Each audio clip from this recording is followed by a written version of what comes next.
Deuxièmement, événement et équiprobabilité. Petit a, cardinal de l'ensemble fini. Qu'est-ce que c'est qu'un cardinal?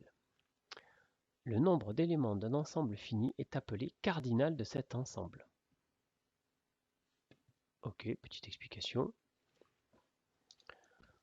C'est pas très compliqué, hein, la notion de cardinal, c'est même extrêmement simple. Et d'ailleurs, vous allez vous rendre compte que vous la connaissez depuis longtemps. Je prends un ensemble, voilà un ensemble grand E qui contient 4 éléments. Et bien on dit que le cardinal de E est 4. Et on note card, comme la carte en anglais, card, E égale 4. Donc rien à voir avec la carte, c'est juste cardinal abrégé. Alors,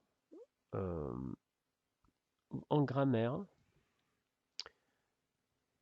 ces mots-là, 1, 2, 3, 4, etc., ils portent un nom, cet adjectif numéral cardinal. Numéral cardinal. Vous appelez ça bêtement des nombres. Voilà, inculte que vous êtes. Donc ce sont des adjectifs numéraux cardinaux. Alors, pourquoi c'est important qu'ils soient à la fois numéral et cardinal? Parce que, qu'est-ce que ça veut dire numéral? Ça veut dire, si je dis 1, 2, 3, 4, là je suis en train de vous donner un numéro. Toi tu es le premier, toi tu es le deuxième, toi tu es le troisième, toi tu es le quatrième. C'est ça, numéral. D'accord? Et il se trouve qu'ils sont aussi cardinaux parce que il y a cette propriété formidable que quand vous numérotez un ensemble et que vous commencez par 1, voilà, lui je l'appelle 1, lui je l'appelle 2, lui je l'appelle 3, lui je l'appelle 4. Quand vous avez fini de numéroter tout le monde, eh bien le dernier que vous avez numéroté, en l'occurrence ici 4, ça vous donne le cardinal. Là vous allez vous dire, mais il a complètement pété les plombs le prof, c'est évident ce qu'il raconte. Oui, c'est tellement évident que c'est comme ça que vous avez appris à compter quand vous étiez petit. Mais c'est important.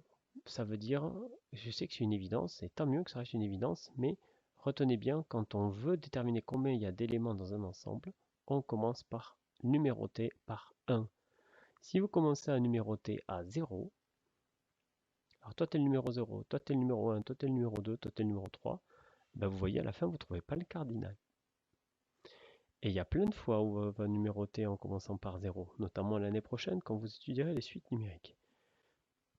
Donc retenez bien, quand vous voulez dénombrer combien il y a de personnes dans un ensemble, il faut commencer par 1.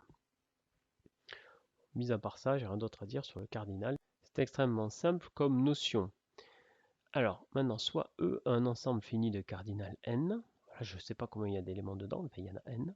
On note n égale cardinal de E, bon d'accord. Et remarque, le cardinal de l'ensemble vide, c'est 0. Et oui, puisque qu'est-ce que c'est l'ensemble vide? L'ensemble vide, c'est l'ensemble qui ne contient aucun élément. Donc son cardinal, c'est 0. Attention, 0, c'est pas l'ensemble vide, c'est son cardinal. C'est pas la même chose.